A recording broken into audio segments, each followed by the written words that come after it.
Et bonjour les amis du plastique, bienvenue sur la chaîne Alcine French Plamo pour la review aujourd'hui du Talgiz dans sa version RG, donc Real Grade O144. Donc une review qui va être quand même assez rapide puisque comme vous le savez les RG j'évite de les manipuler une fois qu'ils sont montés, vernis, etc. De par leur fragilité excessive. Euh, voilà, j'évite toujours de les manipuler une fois qu'ils sont montés, j'y touche plus. Et les RG, j'ai réussi, je l'ai pas cassé, super, je le mets dans la vitrine, j'y touche plus. Voilà, c'est un peu ça l'idée. C'est vraiment des kits qui sont magnifiques. Et celui-là, je vous garantis que pouah, il est, mais c'est une tuerie, hein. Franchement, à l'échelle 1,144, le Talgiz, là, vous avez le haut, bah là, vous êtes encore plus haut, quoi. Alors déjà, le Talgiz, en 144, on n'a pas beaucoup de choix. C'est un kit qui n'existe pas vraiment, en tout cas à ma connaissance, à l'échelle high grade. Donc les high grade, hein, vraiment le grade high grade. On va avoir un no grade au 144 qui est sorti il y a quelques années. Il y en a même trois, hein. Il y a le Talgiz dans ces trois versions. Vous pouvez d'ailleurs, je crois, retrouver une présentation de ces kits sur la chaîne de Yvan West Laurence, qui avait présenté ces kits de façon très intéressante. Voilà, des kits qui sont sortis vraiment il y a beaucoup d'années, hein, donc à l'époque de la série, je sais plus, je crois que c'est 95, 96, quelque chose comme ça. Donc des kits d'époque, hein, qui est bien avant l'existence du grade du high grade, donc avec beaucoup de pièces qui s'assemblent en deux parties, des articulations très limitées, pas forcément très très beau. Et puis voilà, on a cette version RG donc du Talgiz qui est sorti je crois l'an dernier et qui est une tuerie, c'est juste une tuerie. Il est beau, il est magnifique, il est bien foutu, il est bien conçu, et il est blindé de détails. Alors les RG, je les ai pas tous faits, hein, je crois que j'en ai fait, ça doit être mon septième ou mon huitième, je crois. Mais dans les récents qui sont sortis, c'est le plus récent que j'ai monté. Et on a vraiment une différence incroyable entre certains kits des premiers, comme par exemple l'Exia, hein, qui est chez l'RG, que j'ai pas aimé plus que ça. Et là, vraiment, celui-là, bah déjà, visuellement, il est beau, quoi.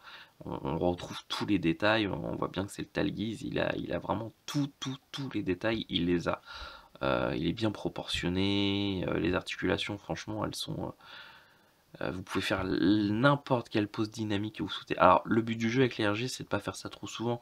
C'est-à-dire que généralement, vous montez votre kit, vous réfléchissez à la pose dynamique que vous voulez qu'il ait, vous allez le mettre dans sa pose dynamique et après vous essayez de plus y toucher. Parce qu'au bout de 10-15 manipulations, votre kit, c'est sûr, il va péter.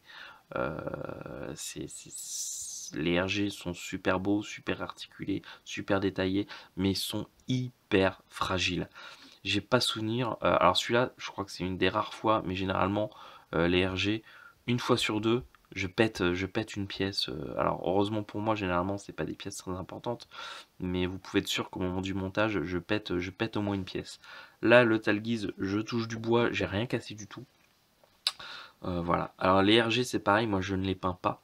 On peut, hein, il y en a qui le font et qui ont vraiment des très beaux résultats, mais je trouve que les RG déjà, une fois montés, avec les stickers et un panel line de fait, une fois vernis, ils sont tellement détaillés, avec tellement plein de petites pièces différentes et tout ça, qu'en fait on tient pas compte de la peinture et que vraiment ils sont très beaux déjà de base. Donc en fait ça choque pas dans une vitrine à côté de modèles qui ont été repeints. Moi tous mes RG j'en ai peint aucun et je les trouve vraiment très beaux. Et même parfois certains plus beaux que un high grade qui aura été repeint. Voilà. Donc on va arrêter de le faire tourner, essayer de vous montrer ça d'un petit peu plus près. Hop. Oula. Alors voilà, donc le Talgiz. Donc là, moi, qu'est-ce que j'ai fait sur ce kit? Et bah, déjà, je l'ai monté dans un premier temps, hein, normal, vous allez me dire. Ensuite, j'ai effectué tous les panel line avec. J'ai pas utilisé le accent color de Tamiya parce qu'il a tendance sur le plastique brut à faire péter les pièces. Euh, Là, sachant que voilà, c'est pas un kit qui a été repeint, donc je n'aurais pas verni les pièces avant de faire un panel line, donc les pièces n'étaient pas protégées. Et le Tamiya Accent Color, il fait casser le plastique de Bandai. Alors c'est pas systématique, mais ça m'est déjà arrivé, c'est déjà arrivé à plein de personnes. Euh, et donc c'est vraiment quelque chose qu'il faut se méfier, donc faut pas prendre de risques pour rien. Donc en fait, les RG généralement, les panel line, j'utilise les Gundam, Gundam marqueurs, hein, mais spécialement pour les panel line, donc avec des embouts tout fins, hein, donc il y a le noir, le gris, le marron. Là, pour toutes les pièces en blanc, j'ai utilisé le gris. Je trouve que ça ressort mieux, c'est moins violent que du noir, hein, il y a moins de contraste. Et puis pour toutes les autres pièces, j'ai utilisé le noir, hein, comme par exemple sur le jaune. Voilà. Donc ce kit, bah, regardez par vous-même, hein. Il est, moi je le trouve, mais je le trouve trop beau. Vraiment, il est vraiment super beau. Alors, puis il est blindé de gadgets, hein, ça s'ouvre de partout, il y a des détails de partout. Sur les jupes, là, sur les côtés, ça va s'ouvrir. Voilà, ça va s'ouvrir ici. Ici aussi. Derrière, on a cette partie-là qui va s'ouvrir. Voilà, avec du coup des moteurs. Là, ces trucs-là, ça s'ouvre aussi de tous les côtés. J'essaie de faire doucement histoire de rien péter. Hop. Hop. Donc tout est directionnel, hein, évidemment. Donc on retrouve vraiment tous les détails qu'on voit dans l'animé, hein, donc toutes les parties mécaniques, etc. Le fusil, c'est pareil, hein, le fusil, on va pouvoir allonger le canon. Les beam sabers, ils sont mis à l'intérieur du bouclier, mais on peut également les mettre dans sa main. Et puis là, on a également le poste de pilotage qui s'ouvre. Hop, voilà. Donc on retrouve tous les détails finalement qu'on peut avoir sur un Master Grade, hein. D'ailleurs, je serais vraiment curieux si un jour j'ai la possibilité de pouvoir réaliser le Talguise dans sa version Master Grade pour voir si vraiment il est par rapport à sa version RG, il est aussi détaillé. Voilà. Bon, on sait que déjà de toute façon les Master Grade généralement sont toujours de très bonne qualité, ils ont toujours beaucoup de détails avec des superbes inner frames, etc. Mais là je voudrais bien le comparer au RG. Donc si un jour j'ai l'occasion, pourquoi pas monter le Talguise dans sa version Master Grade, ça serait un pur plaisir je pense. Voilà. Alors je vais pas le manipuler plus que ça, hein, je vais pas vous montrer les articulations, parce que voilà, j'ai peur de le casser, de l'abîmer. Mais vous pouvez me faire confiance, les articulations, elles sont là, elles sont toujours un petit peu dures, hein, c'est beaucoup moins souple que sur du high grade, mais en tout cas, les jambes se plient bien, les bras aussi. Au niveau du torse, on a une légère possibilité de flexion. Voilà. Mais franchement, c'est vraiment un kit, c'est une tuerie, hein. Franchement, je me suis vraiment éclaté à le monter. Et voilà, je sais il va être très beau à côté des autres kits de la série Gundam Wing dans la vitrine. Et puis on va avoir avec du coup, bah, comme d'habitude avec les RG, hein, les Real Grade, le pilote dans sa version à l'échelle 1/144, voilà, qui est totalement minuscule. J'ai arrêté de les peindre, hein, les pilotes. Les premiers RG que j'ai fait, je les peignais. Là j'ai arrêté parce qu'en fait c'est de la branlette, hein. Franchement ça m'emmerde, c'est beaucoup trop petit. Euh, Ceux ou un centième ça va, hein, c'est agréable.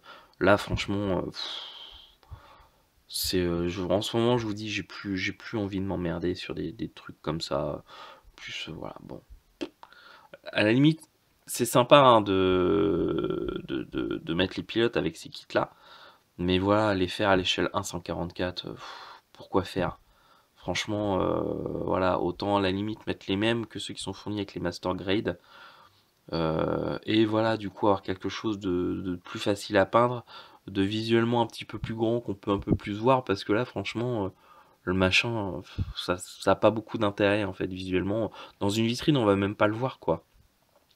Donc c'est quand même cool hein, de le faire, c'est sympa voilà, d'avoir le petit pilote avec la maquette. Mais là, les pilotes à l'échelle 1/144, c'est un peu galère quand même. Et puis on va avoir du coup 2 paires de mains supplémentaires, une avec les mains ouvertes, très belle également, hein, très détaillée. Et puis une paire de mains pour tenir les Beam Saber. Voilà. Donc un kit, bah franchement, c'est un ERG que je recommande vraiment. Je sais plus son prix initial parce que moi je l'ai pris pendant les soldes d'hiver. Je crois que je l'ai acheté sur HLJ, il me semble. Donc il était, je crois que je l'ai payé dans les 15 ou 16 euros, alors que d'habitude il est, je crois celui-là il doit être peut-être dans les, je sais pas, peut-être 25 euros, un truc comme ça, 20, 25, je sais plus trop. Mais voilà, j'en suis vraiment très content. Il est, bah, de toute façon, pour moi, voilà, clairement. Alors, déjà qu'il n'y a pas beaucoup de versions du Talguise à l'échelle 144, hein, mais clairement, c'est la plus belle. Hein. Voilà, comparé à la version no grade, on est à des centaines d'années-lumière. Et même par rapport à d'autres RG, on est encore à un niveau supérieur, quoi. Il est vraiment bien foutu. Bandai a vraiment bien bossé. On a attendu longtemps, longtemps, longtemps une version du Talguise à cette échelle-là. Alors je sais qu'il y a déjà, je crois qu'il me semble qu'il est déjà sorti le Talguise dans sa version 2 en RG, mais c'est une version, je crois, comment on appelle ça déjà? Les versions... Ah, les kits premium, donc c'est des kits qui sont un peu compliqués à avoir en France et qui sont encore plus chers que les tarifs normaux. Donc, bah moi personnellement, c'est des kits que j'achète pas. Hein. On peut les avoir en import, mais ça reste des kits chers et c'est un peu compliqué. Bon, voilà.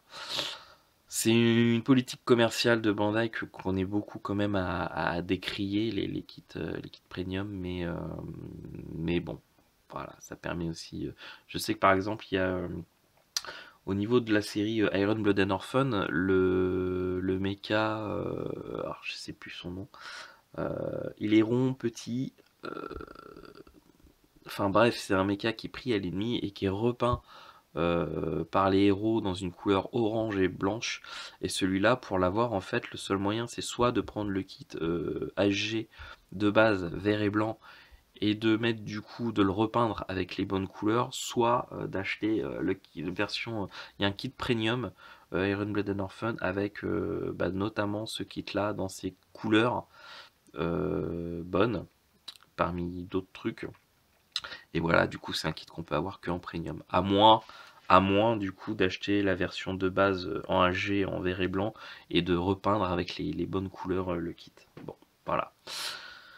On en a fini du coup avec la review de ce Talguise que je vous recommande vraiment si vous aimez les. Bah déjà si vous aimez l'univers Gundam Wings, si vous aimez le Talguise et si vous aimez l'échelle 1/144, bah franchement allez-y, foncez. Il est vraiment top. C'est en tout cas de tous les RG que j'ai montés à l'heure actuelle pour moi, c'est un des plus beaux avec le Bullstrike Gundam issu de la série Gundam Bullfighter en RG. Voilà. Là, franchement, celui-là, il est dans mon top 3. Voilà. Donc le Talguise en RG, vous pouvez y aller. Il est comme ça. Je vous remercie tout le monde d'avoir regardé cette vidéo. J'espère qu'elle vous a plu, qu'elle vous aura permis de vous faire votre avis sur ce kit. À savoir, est-ce que c'est un kit qui vous plaît, qui vous donne envie de le monter ou qui vous déçoit et que vous ne souhaitez pas réaliser. Ça, après, c'est vous qui voyez, c'est beaucoup personnel. Moi, en tout cas, je vous remercie d'avoir regardé cette vidéo et de me suivre sur la chaîne. Je remercie vraiment toutes les personnes qui s'abonnent à la chaîne. Je crois qu'on a dépassé les 430 abonnés et c'est toujours très impressionnant pour moi. Je vous en remercie beaucoup et je vous dis à très bientôt. Prenez soin de vous. Ciao tout le monde.